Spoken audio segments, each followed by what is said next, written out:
পাকিস্তান কোনোভাবেই কাতার নয়। Iran Israel ইস্যুতে এবার সরাসরি ইসরায়েলকে কড়া হুঁশিয়ারি উচ্চারণ করেছে পাকিস্তান।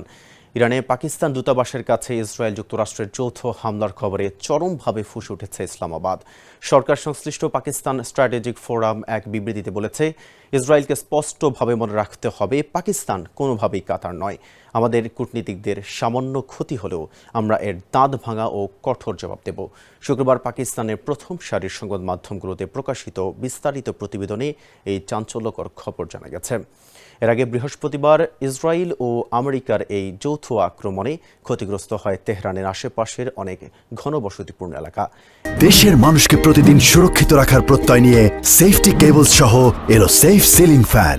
এতে প্রবলভাবে কেঁপে ওঠে পাকিস্তানের গুরুত্বপূর্ণ দূতাবাসের পাশাপাশি রাষ্ট্রদূতের সরকারি বাসভবনও, যার পরিপ্রেক্ষিতেই ইসরায়েলকে এমন হুঁশিয়ারি দেয় ইসলামাবাদ।